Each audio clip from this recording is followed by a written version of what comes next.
This week's episode is a conversation I had with PookaG about their Storytellers Vault supplements, Tail Spinners about bardic magic, Bog Bodies about interesting creatures that kind of protect the Gauntlet, and Book of Days, which is a compendium of holidays and a calendrical review of things that can be used in World of Darkness games. For executive producers, there's also a pre-conversation on the Patreon, and as a reminder, we will be taking off the weekend of Christmas and New Year's, and we'll be doing full episodes through January. And with that, on with the show. Hi, Mage fans. This is your host, Terry Robinson with Mage the Podcast. And today, in person, gasp, in my living room, I am being joined by another consummate podcasting professional, Pooka, from Changeling the Podcast. Pooka, how you doing? I'm feeling a little taken aback. I think that's the first time I've been described as either a professional or consummate in relation to a creative activity that I've been doing. Alternatively, your co-host does a wonderful job of editing. I'm not sure how you divvy up those tasks, but I'll take the fifth on that. It is at least a de minimis mixture of you've done the homework, you've thought about it, you have something interesting to say, and it's at least periodically funny.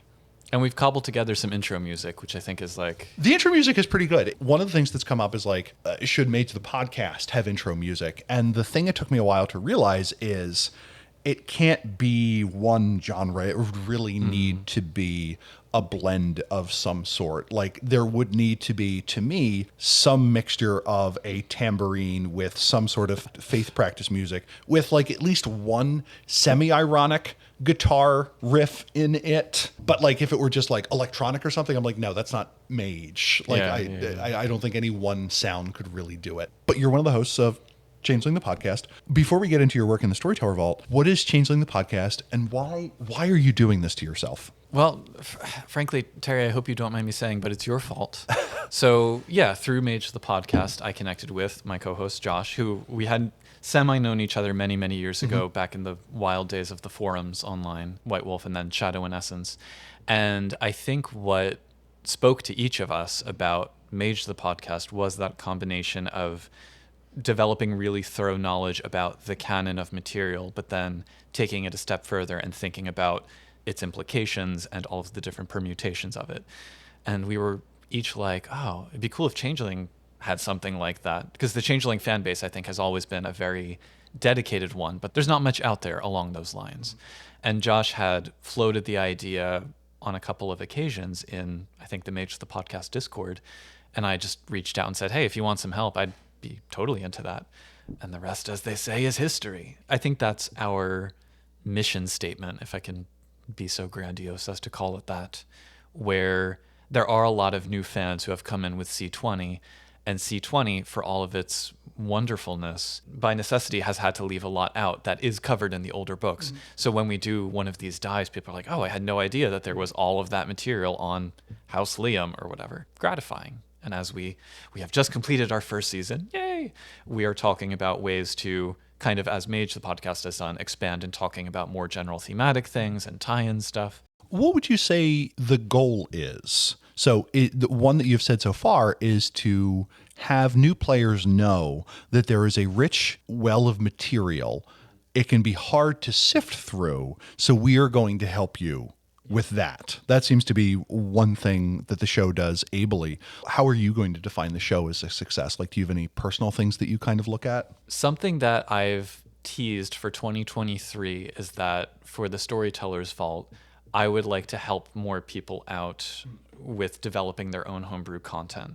And I think that's, to me, the sign of we're doing our job right. If people feel knowledgeable enough and inspired enough to create more for this game that is, let's say, on ice for the time being from the official standpoint. Yeah, not under active official development. And because that's where the new ideas are going to be coming up for the foreseeable future. So generating enough interest and confidence in people in order to help maintain this game that we love. Yeah. Mage got 2 official releases this year. We had 14 Storytellers Vault releases in 2022. And as you go through the year, the number increases. So for you, one of your things, little things that if you were to print out and save an email that said, hey, you made me realize that there is space in this game for my story, and I've created a Storytellers Vault supplement based on it. That would be like, that's your fist pump moment. I'd frame it. Okay. Yeah. Whenever I get a message that's like, hey, I'm going to run Mage. I'm not entirely sure what I'm doing, but you've given me a sense that I could figure it out. Yeah. I'm like, let's do it. Let's effing do it. Yeah. That's kind of my sign. But People have said that. I mean, on the Discord, people have said, I never thought, I'm going to do a module, but now I think I might. And I mean, I don't know that any of those have actually appeared yet, but it's great to see people engaging so passionately. I would also like to get to the point where both you and I have done that either proofing review or what I'll call a development review, where someone says, here's my idea, what do you think about it? And we kind of help someone develop it. I am both pleased that I have helped a few things come to fruition, as well as in one or two cases, I think saved people a lot of time in saying it is not clear what you're even talking about.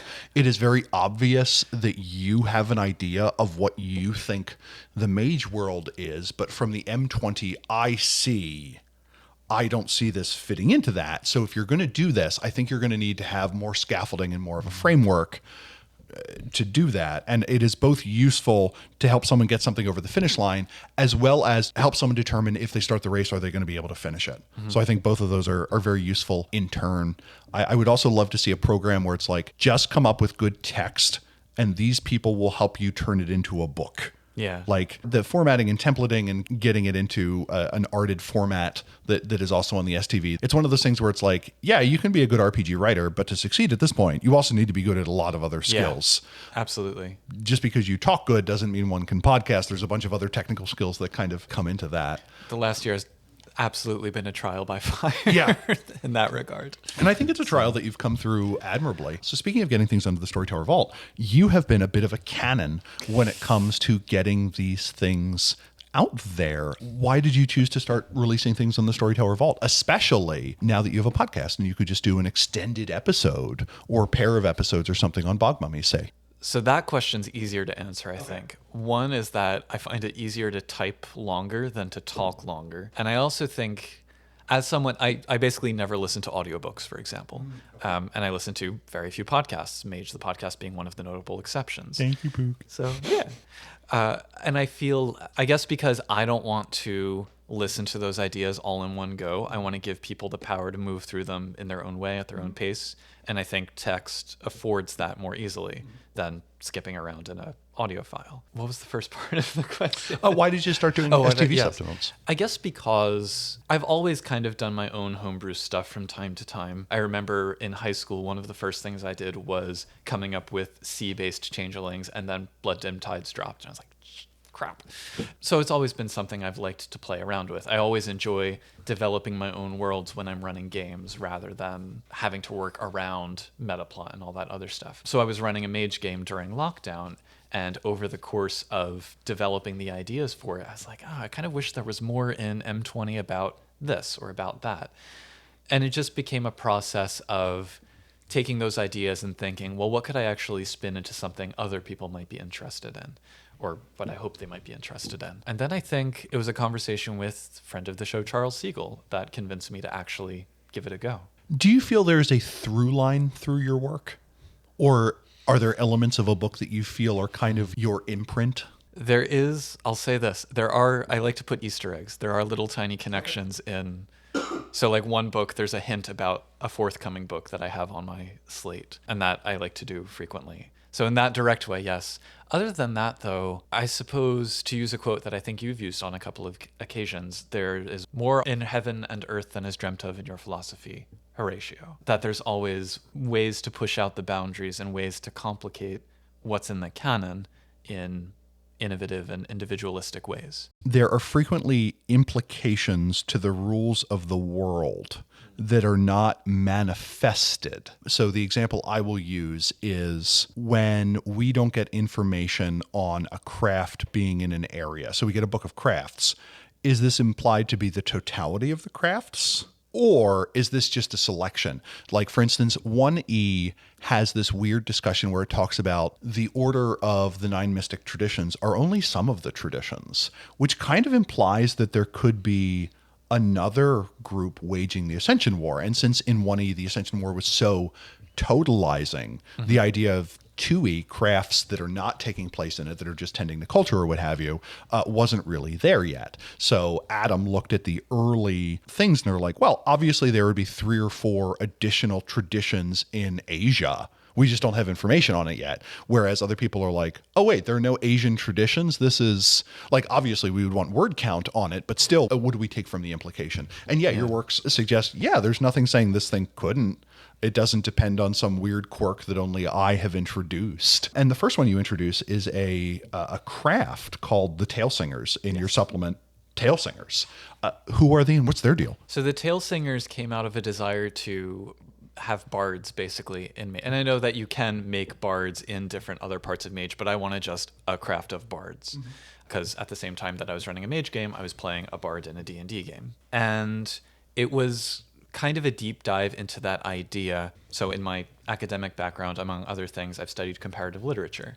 And one of the things that we talked about frequently was the development of written culture out of oral culture, the mythic threads, to use a game term, that kind of run parallel to each other in different cultures. And it just got me thinking about, well, what would it mean if the storytelling itself was your magic? It wasn't a means to an end. It wasn't, this is my instrument for doing whatever effect. It's just, this is magic. To tell a story and keep that story alive is a form of magic. And it just kind of grew out of that, thinking about how to make that thread manifest in different contexts around the world, in different cultures, etc. And I like the idea of itinerant mages. I think the majority of mage characters I've played have been wanderers of some kind. So leaning into that a little bit. This is a pay what you want title. This was kind of early in your series. What kind of makes it a craft as opposed to it just being a practice? I suppose because they see themselves as a unified group. And I remember when I was putting it together, I was sort of caught because I kind of said, well, they're not exactly a craft because they're not localized to a single part of the world, single culture, but they're also not big and diverse enough to be a tradition in my mind. It does raise an interesting question. Like, one thing popped up on the Mage Facebook group, and it was like, if there are going to be cross-tradition groups, what do you think would draw them together? And my statement was, I thought it would be more interesting to have practice groups, to be like, well, like one of the easy ones are the Akashiana and the Euthanatoi both believe in some solely recurredness thing, and it is suggested that they periodically compare notes. But the idea of a verbena, a Dreamspeaker memorialist, all kind of comparing notes, that to me is interesting. But at the same time, it's one of those things where it's like, do people talk in terms of practice? No, but I think they would recognize it. So I like the idea that the mage world is shot through with people who kind of do a family of related things using a family of related tools. It's kind of like one of those things where you go across the Eurasian steppe and it's like, oh, wow, your national dish is rife of vegetables, something vaguely sweet, and a meat of some sort. Oh yeah, that's completely different than your neighboring country's national dish, which is a rice with meat, a vegetable, and something vaguely sweet in it. These surely do not share a culinary ancestor of any sort. Your shaved meat sandwich on something that looks awfully like a pita is completely different than the shaved meat sandwich on. And one of the ideas in Mage is that mages kind of refuse to break that contrivance. They say the satire is that people are all doing the same thing and they refuse to talk about it. And this says, well, what if people talked about it? Yeah. I mean, probably they'd fight a lot less. Who do you think should grab Tail Singers? Anyone who wants to run a bard in Mage.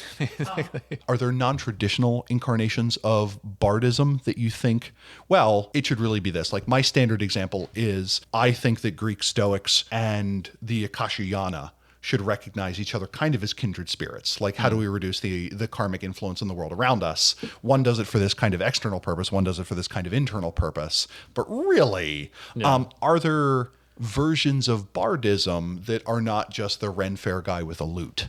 Absolutely. So I think one of my favorite pieces of that book was, so it contains, among other things, a list of rotes. And one of them, I think it was called Eulogy, but it was the most powerful rote in the book. So it's the pinnacle of their magic. Okay. And it's a hefty spirit, mind, whatever effect. But essentially what it does is takes a dying elder of whatever tradition tradition with a small t that the bard is working within, and turns them into a spirit and turns them into a figure an ancestor spirit that can be drawn upon later. And that to me is like, we talk about Bardism in the sense of drawing on mythic threads or drawing pieces of stories into reality, but the idea of creating a story as a form of strength that underlies an entire culture, that's something I wanted to get into. There is an interpretation of Bardism that I feel fundamentally gets it wrong, but I still find it fascinating, is the idea that, like, I think it was Neil Stephenson said that rhyme is checksums for culture, that in a certain way, bards are kind of mentat, that they have like, what do you do when you don't write anything down in your cult? You literally have to be able to take your heritage with you. We don't get to build the temple. So are there modern incarnations of bardism who are like, no, how far can we push this? How do I remember 30 generations or 300 generations? Or how do I memorize 10,000 spirit names entirely in song form? And I can't remember what group it is or where, but basically that's how they interact with Umbrood, that all of them have little musical motifs that they need to know and special names and phrases in a score languages. And I was always curious to see that as a modern interpretation. There is kind of a branch of Hermetic magic, and it always didn't feel comfortable there, but basically the idea of what are the limits of human ability, and one of them to be, no, I am going to be, as it were, the apex bard. I will beat the virtual adept at computation, but using song, the mathematical powers of harmony. That is my calculation and tabulation tool. So I always like it when we can take a paradigm in kind of a weird direction. Yeah. And it's very much, I think you always have to think about what's the point of it, because if the idea is I'm going to demonstrate my capabilities by memorizing X lines from whatever epic or whatever, that's part of it. But if the other part of it is I'm going to make my audience feel as inspired as I feel when I sing this, that's an entirely different skill set, which is still part of it. I feel like my religious knowledge is, I'm not sure if I'm going to get this right. In Islam, there's a tradition of the Hafiz, which is someone who has memorized the Quran. And if I am remembering correctly, part of that, it's not just memorizing the lines, it's also memorizing the pattern of notes when you sing it and the sort of melodies that come out of that. Because if you just recite it, yes, it may still be meaningful and important to people. But if you add that layer of like how you would hear it during the call to prayer, that adds an emotional dimension that really makes it stick. And I think that's why it's one of the most impressive achievements within that religious framework to be able to do that. I mean, it's a title of honor to be Hafiz. Something like that. And it's something which used to exist in a lot more cultures, but has fallen out in a lot of cases. There's a wonderful interview on YouTube it's like a documentary in the 80s, and they interview one of the last traditional Irish storytellers. And they're sitting with an interpreter who's kind of repeating the lines in English as he's going. And he keeps saying like, yeah, he's using words that there's just we don't really have a word for it. It's a word that's lost, but it's part of the text to create this atmosphere and this mood. They're talking about a journey. He's throwing in these onomatopoeia that I don't have any translation for, but it gives you that sense of moving on the sea or whatever. So those little things, I think, are important to remember in what Bardism is. Polytropos. Yeah, exactly.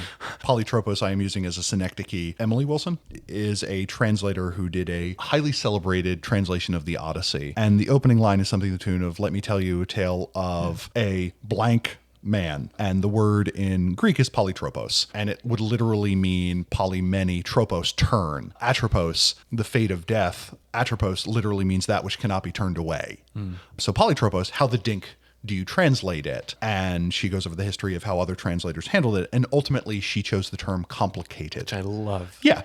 And it's one of those things where, yes, it is, when we refer to a term as untranslatable, I kind of push back on that slightly. I would say something like it is not elegantly translatable, or there is no one for one. Yeah. But yeah, like you make mention of onomatopoetic words. We obviously can't communicate in that in English because we have comparatively few compared to other languages. And we also run into the problem of English doesn't rhyme nearly as well as a lot of other languages. So you kind of lose that cadence, but you try and you get there. And also it's one of those things where language will always be flawed because it's fundamentally a conversation that has cultural knowledge embedded in it. So it is always possible in the translation process, you actually make something more true, as it were, to the original if you're able to use metaphors, similes, and so on that will better convey that. If you were to do another craft book, what do you think it would be? because you've been doing the recent Sorcerer's Crusade dives, my favorite character that I ever played in Sorcerer's Crusade was inspired by the player from the play Rosencrantz and Guildenstern Are Dead, masterfully performed by Richard Dreyfuss in the film version. Ooh.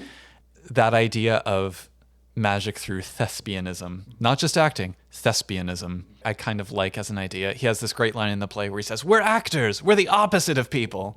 And that to me is like the core of it. And I would kind of want to explore that a little bit, maybe. Is that kind of an idea that to some extent we are the manes we put on, that there is a collection of identities we choose to don and the actor is merely someone who realizes these can be worn lightly and transferred around? Yeah, that a transformation is not necessarily irreversible or total. It's not any less real. Yes. So that, yes. Yeah. Another early publication of yours, which is not explicitly Mage, is the World of Darkness publication, Bog Mummies. What the dink? It started as a joke.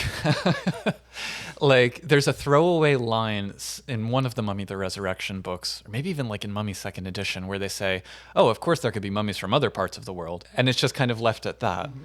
And I've always found bog mummies to be a really interesting piece of history. I've seen a couple of them in museums in Ireland, and it's really creepy to see this like perfectly preserved skin with nothing inside of it, you know? And so I just thought, how would I fold these into Mummy the Resurrection? It was going to be just this short little book, and then it just kept growing and growing. And I thought, well, this is going to be its own standalone mini game now. The conceit behind it is essentially they're not creatures of the underworld, and they're not creatures come back from the dead. They are part of the Gauntlet. They are manifestations of the Gauntlet that join with, like in Mummy, recently dead mortals and walk around reinforcing the Gauntlet things or manipulating the Gauntlet things. What does that mean? So the backstory within the book of how they were created is that the spell of life in some corrupted form, the spell of life being the thing that initially gave the Egyptian mummies their animacy, was transferred probably through mage groups from mage to mage to mage back in the before times until it reached sort of settlements on the fringes of civilization. So bog bodies are very localized to environmental conditions in northwestern Europe. I was thinking about in the prehistoric times this notion of, oh, you have a village on the edge of the wilderness being harassed by spirits, by monsters, by ghosts, whatever.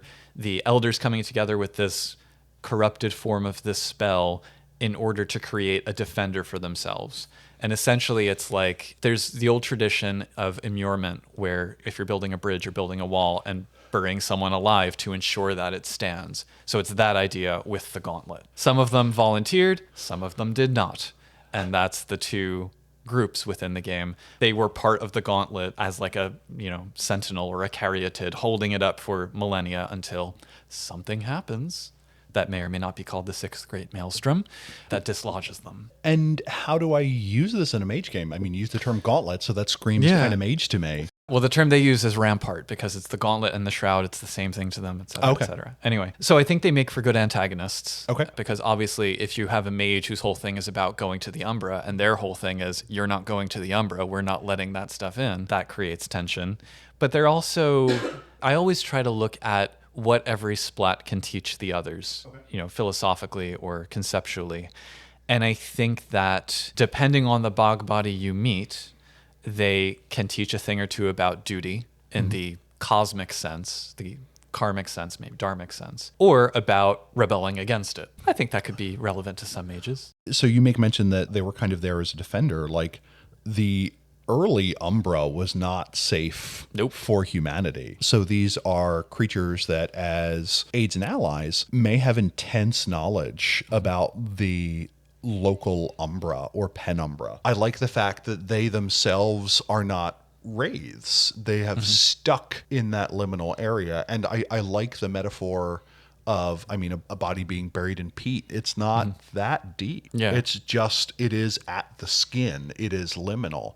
And I do like the idea of, if one didn't want to go this far, that there is a group of wraiths or something like that, or another type of spirits that kind of die in liminal spaces. Yeah. And this is kind of what they become. It also allows us to recast paradox spirits. I always like the idea that paradox spirits are either mages that have realized that they need to serve something, or or have been corrupted or were a group of mortals that were the early ones to fight back against mages and died in paradox backlashes or something like that, or died in massive magical effects. So every time a Toftani uses the Gullet of Fire to kill someone, you've actually just created another paradox spirit that, like a mortal that dies directly due to vulgar magic, becomes this other thing. Do you consider them intrinsically of the Weaver or of stasis? To an extent. I think I put something in there where they essentially, from a mage perspective, always have a point of static resonance. Mm-hmm. They're self-aware of their own stasis, and they're able to manipulate it as they need to, if that makes sense. It would be like a changeling deciding how much banality they're going to be using. You know, they know it's not good for them, but they can still flex it if they need to. So there's that. But they have things like just their presence raises the gauntlet by 1. It's just one of their inherent things. So whether they like it or not, they do always still have this kind of ossifying effect on the stuff around them. They can trap spirits in place, you know, they can force them back across, all that kind of stuff. I like the idea of that ossification being extended in other kind of useful directions. For instance, they can prevent someone from dying. You do not get to cross. You are going to be absolutely miserable and you will be at 0 health points until I leave. Forget if I put that as a spell. I'm trying to think back to the spell. Yeah, list. or something like, oh, your effect, just thematically, they would have the minor sphere of cusp or something like that. Yeah, they prevent transitions in various ways. Anytime we can take the philosophical notion of something and kind of run with it. Are there enough rules to play one? And if so, what game do I play as? Would-be reanimated skin bag? I was going to say as a dankness of bog mummies. I'm not right. sure what the collective noun is. I like dankness. That works. So because A Storytellers swamp of Vault, mummies. because Storytellers Vault has rules against creating new core systems, I couldn't actually, create from scratch. So you do need one of the other core rule books to play it. I think it jives best with Wraith or Mummy. I think you can use the Mage rules as well. But much like Mummy the Resurrection, there's no complete rule set within the book itself. So you do need to kind of append it to one of the 20th anniversary editions. So technically it is a World of Darkness 20th anniversary edition. So I make a bunch of Bob mummies. What story do we play? You could go in a bunch of directions. I think the most compelling ones would be to either be protecting a group of mortals from some foe, some cosmic force, some risen thing or whatever, or I think they make good, not treasure hunters, knowledge hunters, and as mummies often do. There's that parallel with Mummy in the sense that they're not necessarily fighting for Mott. They don't have a balance rating and all this stuff, but they do have some level of investment in keeping bad things away from mortals and some level of investment in uncovering lost secrets. It was also an excuse to drop a quote from the By God 20 song, The Bog, in terms of dank goth dance tracks from the early 90s. And you have lovely cover art of Tolland Man, which always makes me think of an Alphaville album cover. Kind of continuing on to one of the through lines to me seems to be culture is bigger than you think. Mm-hmm. And one of the things that makes me really think that is your compendium, I'll call it, Book of Days. I believe in Storyteller Vault parlance, this is what's known as a chonk. Yes. Yeah, it strikes me as one of those projects where like, how big could it be? And then it became as big as it was. What is Book of Days? So Book of Days, I had wanted... Within Changeling the Dreaming, there are references to the calendar that the Fae keep, and a lot of it is drawn from traditional Irish, the cross-quarter days, the solstices, the equinoxes, and then other stuff like Pranksgiving and High Summer and all of these holidays. The Shadow Court book kind of dives deeply into each of them, and then the others are scattered through various supplements. And I just kind of wanted them all in one place. I was a little bit inspired actually by Charles's Enlightened Grimoire of doing that with Rotes, and I wanted to do that for holidays. And I thought, well, I've already got dozens of them to start with. Why don't I just try to make it a year-long calendar of events? Mm-hmm. This turned out to be a lot more difficult than I expected because not all days are created equally in terms of how significant they are to cultures around the world. So there were days when I was just hunting through Wikipedia or whatever resource I could find to find like something in the world that was meaningful for like, I don't know, December 19th or whatever days, Does it cover all 366? It does. As it were? Okay. It does. And I'm glad you said 66 because Leap Day is in there. So. How does it deal with, for instance, cultures with a lunar or a lunisolar calendar or with movable feasts or what have you? For holidays that are associated with calendars that are mobile but within relatively fixed points in time, so like the Chinese lunar calendar or lunisolar? Lunisolar calendar, I think is Chinese. I did actually look into this when I was writing. The Chinese New Year, for example, always falls between two dates. And so I chose the middle date as kind of the reference point, but then put it in brackets. Got it. For something like Muslim holidays, which are continually kind of moving back through the Gregorian calendar, I basically included a note that says it'll be roughly in this spot for the next 5 years or so as of publication. Does it include only real days, or do you make any up? Oh yeah, there's plenty that are made. Can you give us a couple that are important in Changeling, some human cultural days that may be of note, and maybe one or two that you made up? I mean, a lot of them are just, I would find this random little reference to a holiday and then think like, okay, well, what would the changelings do with that? And often it's what would a specific kith and or changelings in a specific place do with that? So like, for example, there's one holiday, the name of which I'm ashamed to say I can't remember, but it's from Bulgaria, and it's a feast to honor midwives.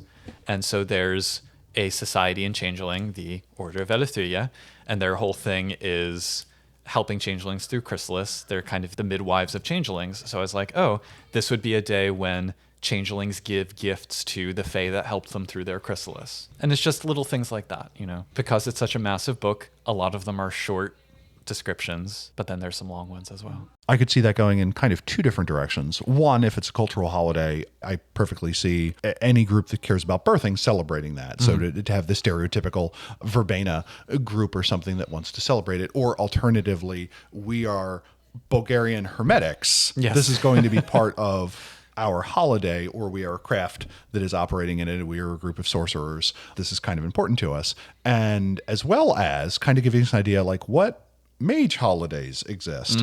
And we really only, off the top of my head, I only remember two. Horizon Stronghold of Hope gives us a few, where it's like, this is Mage Day, where there's an annual celebration which basically marks the foundation of Horizon. There's a week of celebration, so on and so forth. There's a sword swallowing contest.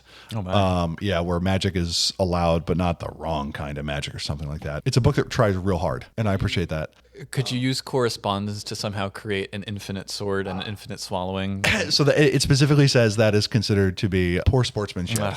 But the idea is you need to use matter and life to do it. So I'm like, oh, okay. So pattern sphere supremacy coming out. I don't know how I feel about that. The Forces version of that could be interesting. Like, every sword just gets transferred into a blood curdling scream. But also, what kind of mage holidays? Like, is there Apprentice Day or something like that? Where like, is there the day where like all mages kind of send their mentors a greeting card that either says thank you or I'm coming for you? Both acceptable. Yeah. A reminder of outstanding thanks and a reminder of outstanding grudges. But also, these are probably things that are going to be in mage parlance junctures, times when quintessence can be collected. Which is an idea. So in the old Changeling second edition book, Dreams and Nightmares, there are a few references to how on certain holidays, if you go collect certain types of dream stuff from the dreaming, it'll be more potent. And so I kind of tried to run with that idea and said like, well, yeah, obviously if you use certain types of magic on certain days, it's going to be a little more potent, which is also something from Pendragon, but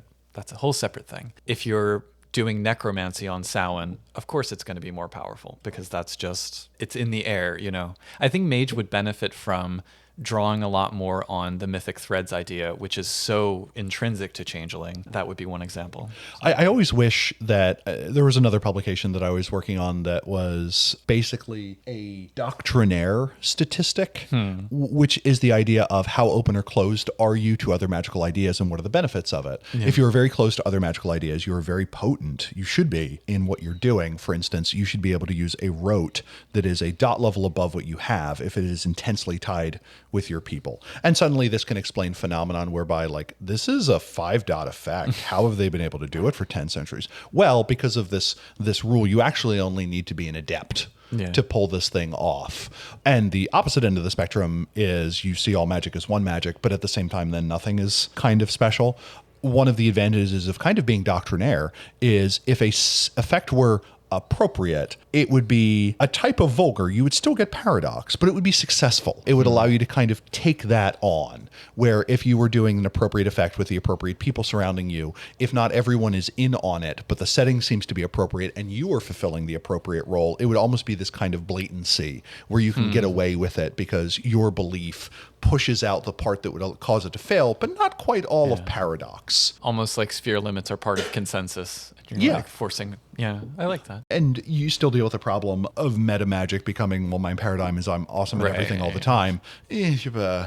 I'll usually let players, if it's cinematic enough and it makes sense in the context of a scene and they're just one dot short, I'm like, yeah, it's fine. It might be increased difficulty. You might need more successes, but yeah, that's fine. And the trick it runs into is I really want Mage the Awakening to have the idea that paradox is caused by you being messy in your reach. I try to avoid that, even though it's a really interesting kind of interpretation of things. Are there any other uses you see for the Book of Days, or alternatively, what were some of the holidays that you made up? Well, and a lot of them weren't necessarily days that I made up, but just I would find something like, on this day in history, this happened. It's like, perfect, let's make a holiday around that. The only one that I kind of, as a bit of a wink, kind of made up out of whole cloth was, I think for June 30th, I made it a day where reality seems to fracture slightly. And this was in relation to both the Tunguska event, because why not? Yeah. But then also to the Week of Nightmares, which has been, I'm not even sure if it's been retconned. Can we say it's been retconned? Semi-retconned? But that's, that was like June 30th, July 1st. So I'm like, the changelings know something happened on this day somehow, but nobody can point to exactly what it was, because it has been retconned in Changeling.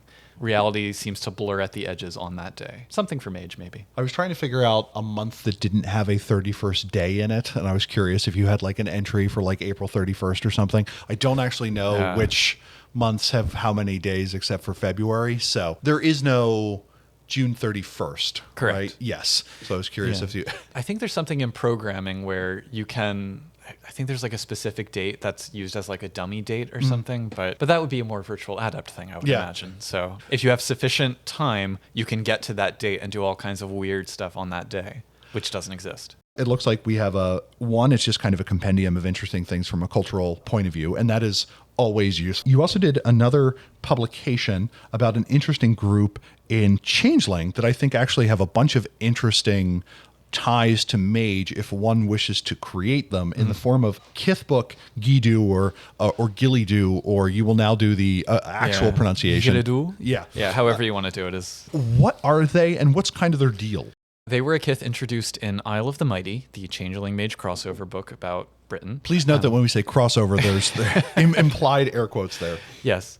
They are the green men. They are the stewards of humanity's relationship with nature, is the way that I like to frame it. So they're not the Inanime, who are the spirits of nature, and they're not like the spirits of farm labor or like, the sort of domestic spirits. They're kind of at this in-between point. In the sort of historical sense, the way I see them is they might be the ones who, just before humanity developed agriculture, they were the ones that you would make offerings to or pray to or relate to in order to ensure the crops were growing. That notion that something is in control and it's not us yet, those dreams. Semi-agricultural is a thing. It is not uncommon that a culture or a people would be like, we haven't quite domesticated anything yet, but we figured out that this seed will produce more of this tree. So we're going to put a bunch in this area and we're going to go do our migratory thing. And hopefully next year, there are slightly more apples or pomegranates or bananas or whatever in this area. And it's kind of semi-agricultural. So, and it ties into this notion that floats up occasionally in Changeling that agriculture and the idea of taking control over nature was one of the first major sources of banality. They're just before that. And they're one of their first waves of banality was humans saying, no, we don't need you anymore. We'll grow our own wheat. There was a book I was reading that was basically on kind of the progression of belief in terms of what is the succession of beliefs a culture goes through as they kind of gain dominion, where you kind of go from this phase where there are gods everywhere the world is supernatural and unknowing, to one where you just get a notion of, no, we have more control than we think. And then magic starts to enter a culture. And then as Dominion expands, you usually get slightly more hierarchical leadership structures. And then what we would recognize more as a religion with doctrines comes into play, and then there is some sort of magical purge that occurs, and then notionally you get to an age of reason or enlightenment or what have you before, and again, you can move back and forth between these. And that was one of those things where it's like, this person has obviously done a lot of reading. I could in no way back up or dispute their claim, but it seems neat. How do they fit into the world of Changeling? Very clumsily at first. The reason why I started doing it, this actually started on the Shadow and Essence forums back in 2005 or 6, this project. In a sense, I've been working on it, or I was working on it for something like 14 years. But one of the issues people had with them, so in Changeling, as you accrue banality, you start to fall more and more away from your fairy identity. And their thing was, as they would kind of, I won't get into the Changeling terms, but if they got a major hit of banality, they would advance into their next stage of life, of which they had 3, spring, summer, and autumn. If they hit winter, they're dead. In the old rules, it was very difficult to sustain them as characters for long. I added new mechanics to make them a little bit more playable, but then also in terms of their place in the ecosystem of Changeling, they're the ones that have the wisdom about what it means to move through those life cycles, which all Changelings must, just generally on a longer time scale. And they're the ones who have the most knowledge about reincarnation, because some of them do it every year with the seasons. Okay. And so it's an area of Changeling lore and Changeling culture that I didn't feel had enough being talked about it. So that was one of the things that I wanted to get in there. Do they have people on the opposite end that stay in a particular season for centuries? Yes, but they go quite mad. I very much like that, as you have the Hermetic Master who has stayed beyond even the far horizon and is 6 centuries old. And then you have maybe a Kosian who feels comfortable extending human life to like 150 years to like whatever they consider to be the maximum of the Hayflick limit. And then you have other people who are like, this is unnatural. You get your 70 or something like that. A character that believes in kind of reincarnation being like, oh, well, here's someone who has something figured out, kind of like the Euthanatos Tui note of Mummies. Are they master riders of the wheel, or are they abominations upon it? This is a bit of a tangent, but whenever there are these longevity claims that kind of pop up periodically around the world, I always love when there's no way to prove or disprove the claims short of, I don't know, the medical, measuring someone's bone density or the telomeres or whatever. But if there's this old woman who's like, oh yeah, I'm 140, and everyone in the village is, oh yeah, she's 140, and there's only documentation going back 70 years, and she was alive, it's that fuzziness of reality that Mage is so good at. So I do like the idea in Mage that, like, in the modern world, 250 is all you get, or something like that. Something ridiculous to us, but still nothing compared to what it was in the past. That you can go beyond that, but you really need to become something else. You need to move to Neptune with Hermetic Master so-and-so. And part of that deal is you need to make an agreement with the Incarna of Neptune. You are now a Neptunian who happens to have human characteristics. What's Neptune's sphere association in the? It's mind or time or shard realm. I think Saturn is time. Neptune, mind. Okay, so you have to become a being of pure thought or something. And I kind of wish publication I've also kind of dabbled on are Archmaster and Ascension are kind of 2 boring options. What are other ways we can tie our patterns up with things? And one of the thoughts is, so you have these exemplars who tie their pattern to a sphere. Nice work if you can get it. Gods who tie their patterns up with a story or something like that. But what if you tie your pattern up with a place or something like that, and you just kind of become the genius of a locale, almost literally in the Greek sense? I played in a game many years ago where it was over the course of years, but my character's arc culminated in becoming space-time for the next incarnation of the universe, which I always thought was pretty cool. Becoming a law of nature. Are they tied to a place? Do they get to move around? They can. Okay. I think a lot of them stay in one place, partially by necessity, partially out of comfort. They don't like going into cities. I mean, because banality is still, I would say, more poisonous to them than to most other changelings. But they're foresters and they're naturalists and they're wise folk living on, hermits living at the edge of town. And so that role, again, it's not necessarily conducive to romping through, fighting dragons, running through court and all that stuff, but it lends itself to a more meditative experience of the game, I think. So, and I also like the reflection of like any nature-attuned character being like, I have a relationship with nature, and a Gidu being like, hold my beer, or something like that. It's like, oh, you do. One of the Willy Wonka meme of go on about how you understand nature. One of the frustrating things, I mean, I'm glad they did it, but with C20, they introduced the seasonal arts. So in addition to chicanery and legerdemain, you have spring, summer, autumn, winter. Obviously, they're very skilled at using them. I had actually developed like my own version of those back in 2005. So when I had the C20 adaptation, I was like, gotta rework all this stuff. It's nice to see those concepts kind of given more space in C20 because that gives them more ground to stand on, mechanically speaking. Last, but certainly not least, is the Book of Fragments. What is the Book of Fragments and why? Again, spinning off of a throwaway section from an old Mage book, in the revised Storyteller's Handbook, which is still one of my favorite Mage supplements of all time. It does a lot. Yeah. It is a heavy lifter. But they introduced the idea of minor spheres, which are spheres that cut across the major 9 around a specific concept. They have depth but not breadth in terms of, I don't know, whatever. The quintessential example of it being fire. So if you have fire as a sphere, you can start fires, control fires, light fires, which is the purview of forces. You can inspire people, make people passionate, etc., which is the purview of mind. You can create divine light and energy and stuff, which is the purview of prime. So it takes pieces from each of those. You can summon a fire elemental or something like that. Those are the 4 main things. Yeah. So it cuts across the majors, but like you couldn't use the spiritual aspect of fire to summon a water spirit. It just wouldn't be allowed. It's thinking about spheres in a cross-cutting direction, orthogonally thinking about them, I guess. So there was like a single half-page write-up in the Storyteller's Handbook, and I wanted to explore more of that. And which ones do you go into? So the 9 in the book are, let me see if I can do this all at once: desire, emergence, fire, harmony, glory. I was trying to go alphabetically.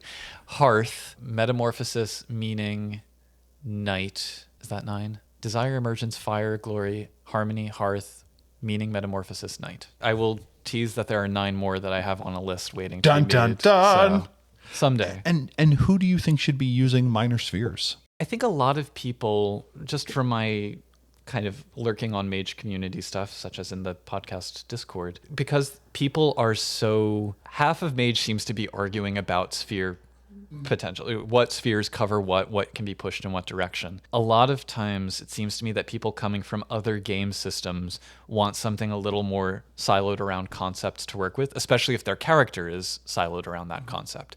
So if someone says, I want to play a pyromancer, it's like, well, okay, you might need a little bit of forces, but also you need a little bit of prime. You might want some of this, some of that.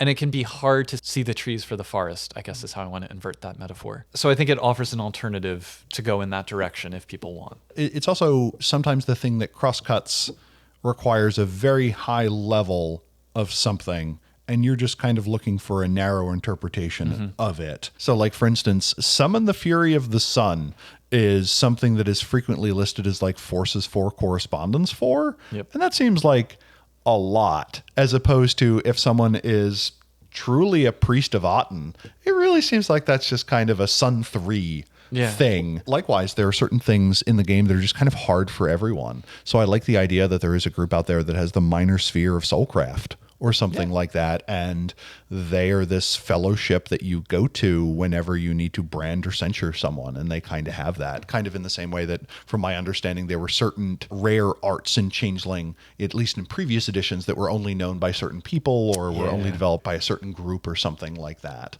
So it's one of those things where it's like, other people can do it, but it's really hard, and it's at the fringes of their paradigm. Like, one argument you could make is properly played paradigms, all spheres are minor spheres, in that you have a subset of what the true sphere can do, but it is taken through the lens of your paradigm. I also think this is the natural home for like crafts So Well, is it the Kopoloi where there's the note in M20, like, they don't believe in spheres? It's like, well, then what do they do? What the dink do they do? Yeah. And kind of one of the things, having done so many darn one-shots, when I look at a group and are like, oh, they don't have access to these spheres, I'm like, so? I don't care. In almost all of my games, like when I run between 1 and 4 sessions, no one has ever hit 6 different spheres. So even the limitations on the Hemka Sobek are kind of trivial. And also kind of having a minor sphere, I think, very much clarifies the relationship between paradigm, practice, and instrument. It makes that line a lot straighter, for lack of a better term. You, having produced 9 of these, have now produced 90% of the enumerated minor spheres up until Charles Siegel's work on, I think, foreign magics, using minor spheres to represent kin and kithfolk and so on. What did you find hard about writing them up, or what did you find easy? I just kept having ideas of putting more stuff in, and I'm like, no, this is the exact thing I'm trying to work against. I mean, a lot of this was developed in conversations with other Mage players. When I was developing my take on fire, people are saying, well, but you could interpret fire to mean, what if you burn your way through reality? Isn't that correspondence? I'm like, oh. So the way that I tried to get out of that was, all of these are my templates for those spheres. And a significant portion of the book is dedicated to, here's how you can spin it into your own thing. So to say fire in the write-up I have is forces prime, mind, and spirit, that's one possibility for fire. You could easily have a fire that's correspondence, entropy, life, and matter. And the can't you burn through distance, that is also an interpretation where it's like, that is the paradigmatic explanation of how your pyromancer uses correspondence. Right. Which is kind of useful. Were there any where it couldn't come together? Invisible Sun, Take a Drink has all of the fortes that are listed within the game, which give you your interesting little paths. And sometimes they're very low level and they're very high level abilities. You're like, that's an interpretation of that idea. Yeah. Were there any where you're just like, oh man, kind of got left on the cutting room floor, as it were, just because you couldn't completely populate it? One of the things that I was glad that I included is, near the end, there's a little sidebar on allotropes. And I say, like, that's what the Etherites call them, but no one else uses that term. Where it's for each of the minor spheres, it's like, here's one option for if you swapped out this for this, what it would look like instead. So for emergence, the one that it like pained me to cut out was mind, because I was like, I love the idea of you can spawn an AI with this sphere. So that's like one of the variations. It's like, if you want, you give up the notion of causing evolution in a living being, and instead you gain the power to eventually create an AI. But I did think it was important to limit it to like maximum 4 spheres that it connects to. Because otherwise then it just starts growing and becoming a major sphere, which frankly, Mage doesn't need more major spheres, I think. Yeah, and there is the interpretation of kind of minor spheres, to me, always read kind of as a slightly fuzzy list of rotes, where you're like, I take this from this sphere, kind of mapping it. So you take a level 1 ability from one sphere and then a level 2 from another, and then kind of roll your own, but you have the additional requirement of it needing to have this additional inflection for it. Some of the effects for each minor sphere are absolutely just repurposed rotes. Yeah. So, and that certainly gets you there. So we've talked about a number of your publications. With this many under your belt, were there any that did particularly well or particularly poorly compared to what you thought? Or alternatively, is there anything that you wish got more love? I'd like Bog Bodies to get more love, I have to say. I think Bog Bodies is the one that has sold the least on the Storytellers Vault. But I understand why, because it's not like, it's its own thing, so it doesn't slot neatly into a pre-existing whatever. But I do think, Book of Fragments, I think, is the best-selling one, and that shows me that it does fill a need that people were feeling, and that's nice to feel. I do feel that, like, Bog Bodies, Guardians of the Gauntlet or something like that, and just to be like, put the purple around the edge, I feel like would instantly, because I didn't know what it was until you had described it, and now part of my fidgeting was me attempting to log into my Storytellers Vault account to grab it, because I think there should be just kind of more spirits out there. One of the other projects I've thought about is what would make good nemeses based on the different points of the metaphysical trinity. One of the ideas I had was, what if quiet was something that could happen to anyone, which it is? So the Marauders are no longer a faction. It's just kind of an end state that periodically happens. In the same way that in Vampire, what is it, being a white or a right or whatever it is, when you reach humanity 0.